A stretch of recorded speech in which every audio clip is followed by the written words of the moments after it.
Hello guys, alam nyo ba na kahit ganito kaliit yung channel ko, may mga videos pa rin ako na lumalago at dumadami yung views over period of time.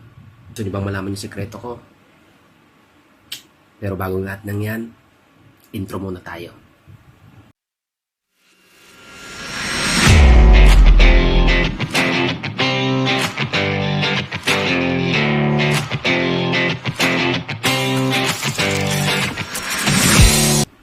Ito na guys, sasabihin ko na sa inyo ang sekreto sa pag-upload ng mga videos nyo sa iba't ibang social platforms na inyong gagamitin.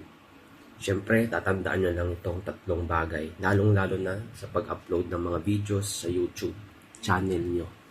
Una, description.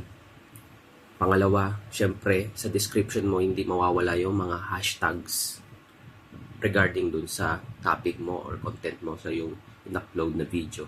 Pangatlo, syempre importante yung mayroon kang mga video tags dun sa edited or content video mo na i-upload sa YouTube.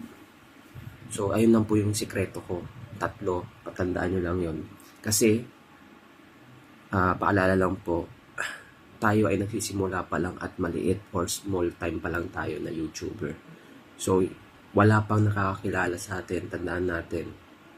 So, expect na natin na wala pa rin, wala pa tayong viewers na manonood sa ating YouTube channel or sa ating mga videos. So, syempre, ang malaga dyan, kapag may mga description ka, may hashtags ka at may video tags ka sa iyong video, matutulungan ka ni YouTube at ng ibang social media platforms na makita or maging visible ang isang video mo sa lahat ng mga gumagamit ng mga social platforms na wish mo na i-upload yung mga videos mo. So, ayun po. Ganun lang, yun lang isa sa mga basic na paraan para makita or maging visible sa public yung iyong video.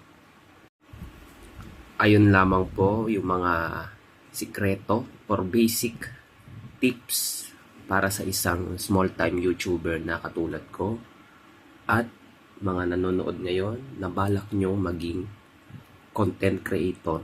So, ayun po. Maraming salamat po sa panonood. Kung nagustuhan nyo mga ganitong video, pakilike lang po yung ating video at huwag kalimutang mag-subscribe. Hit the bell notification button para maging updated po kayo sa mga susunod kong mga videos. And ayun na po. Bye-bye. God bless. See you on my next video.